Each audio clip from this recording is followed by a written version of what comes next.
Okay, so good grief.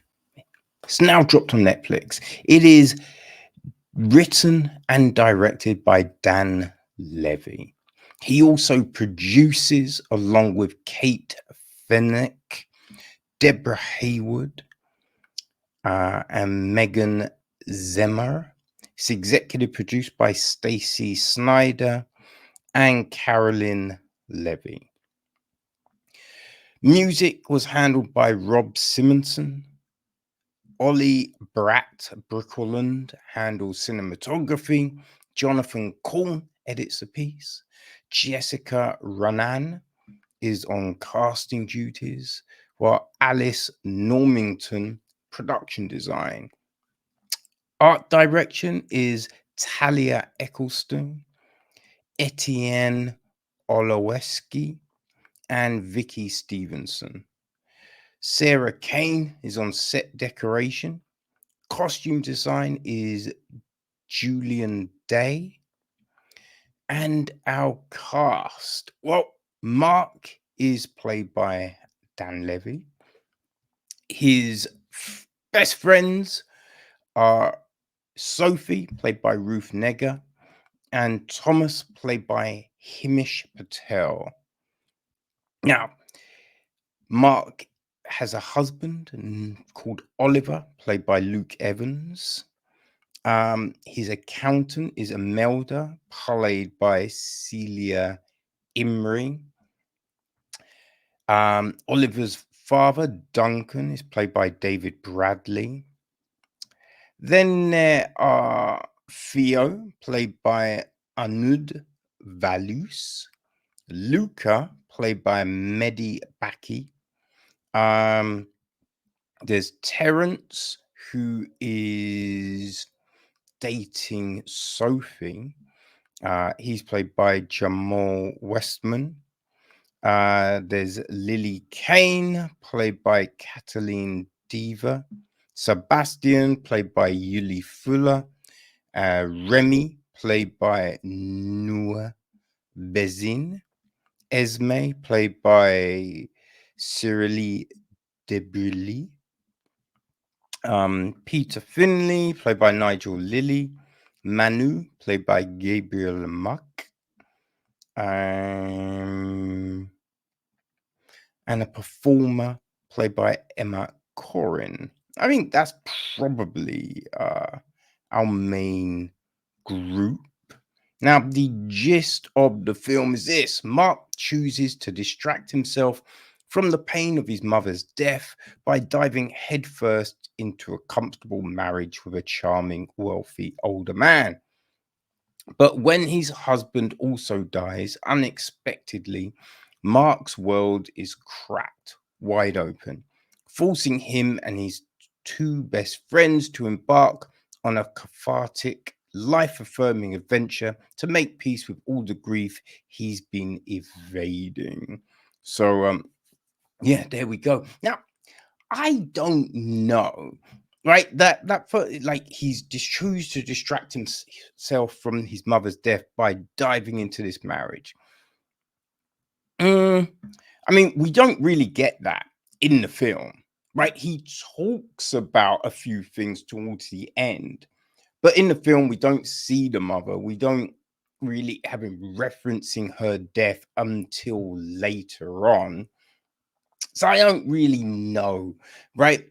I think the problem sometimes is these things, like you have these things, and it's like, oh, this film is about this, and blah, blah, blah, blah. But I'm just like, I should be able to get it from the film, right? You shouldn't have to just tell me this thing. It should be evident. It wasn't really that evident because he seemed very happy in the marriage, right? It wasn't like the marriage was, oh, just running through the motions. We start off with a big party, like Christmas party, and just celebrating and just all of this stuff. But Oliver has to go to a book signing in Paris, and so he has to leave early, which then everything goes wrong, right? Now, this is, I forget if I said, this is the feature directorial debut from Dan Levy. I am watching this thinking, huh, something doesn't seem right here. I feel he's older than this. I forgot. I'm thinking of Eugene Levy, right? Who's his dad. But yeah, I'm watching this and I'm thinking, look, it's shot well. Other than there's some transitional shots, right? Them driving, walking through the streets, which it just didn't really do anything. I don't think it added anything to the film, right? And it's not like, yeah, in the shooting that he anything crazy spectacular is done with these shots. It's pretty run of the mill. So those things I would have jettisoned, right? But for the most part, it's pretty stylish. It's well put together. I think the acting. Well, I will say as well, enjoyed the music, liked all the song choices, all kind of stuff on playlists and everything like that. You know what I mean? So I thought that was that. Yeah, I got down with that. The story. Now we've had stories like this, which is all fine, right? It is interesting to see how someone else decides to do this, but I think you can buy all the things that happen, but there's so many things that seem real convenient, right? Like the whole Paris thing, like the Theo thing, like Luca, just so many things, right? It's just all seems to be just dropping into place. And you're just like, hmm. And especially the end, right? It just, yeah, just felt a bit real convenient, right? And just a little cliche, especially moving to Brighton, just real cliche, right? But that's all fine, right? It's all, you can do these things, people do it all the time. I just felt though that on an emotional level, it didn't seem to hit where it's meant to be hitting, right? You're dealing with someone that has suffered this loss, huge loss, right? On the back of his mother dying a few years ago. And supposedly he's still not over that, right? So these back to back losses, and then he gets hit with this other thing, which I will say with the other thing, it was, oh, I'd like to introduce this thing. So it wasn't a we're done, you know what I mean? But yeah, so there's all of these different things, but you didn't necessarily buy the emotional toil, right? It wasn't really there. And I mean, you can show someone trying to avoid something, but you still see that there's a big thing they're avoiding, and we didn't really get that. Then you've got like Sophie's situation, which again, it's hard to really feel it, right? There's some big things happening, but you just don't necessarily feel it, right? And I just think it's within the writing. Everything was a little bit surface level,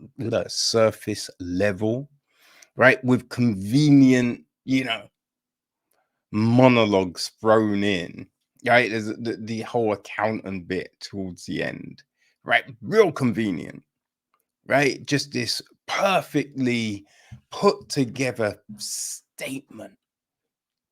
But that's what we get. There's a lot of that rather than the raw emotion that you would find in these visceral moments. right? When these things, this pain hits, right? That these real raw feelings, rather than, yeah, let's do this, and okay, he can stay, and just all, you're just like, I don't, these pat answers like, oh, are you always going to be spoiled? I'm dealing with loss. It's a pain here that gets caught up in your, and it's just like, yo, give me some truths here, man. Give me some truths. You know what I mean? And I think that's what this was, for me, that's what this was just missing, right? On a surface level, fine, right? It all fits together. And you've got these perfectly crafted scenes, be like, oh, these represent loss. Where I'm just like, yo, if homie had gone into a bookstore and he'd be like, oh, I'm trying to find this thing that feels like, yes, look at I feel that for me works better, right? But that's just me, people. That's just me. I'm sure many people will be enjoying this film. But yeah, listen, if you like a film about relationships and, people trying to get over a loss, right? Try and deal with this emotional roller coaster, as it were, then Good Grief could be for you. Kind of reminded me a little bit of A Good Person, right? In a way. So yeah, I'd say if you liked A Good Person, then I think you will like Good Grief. You know what I mean? It's yeah, it's fine, but it would be good if it could have hit more. You know what I mean? If it could have just delved under the surface. But it is now, people. It's now on Netflix. So you can go enjoy if you think it sounds like something that could work for you. All right? Good Grief.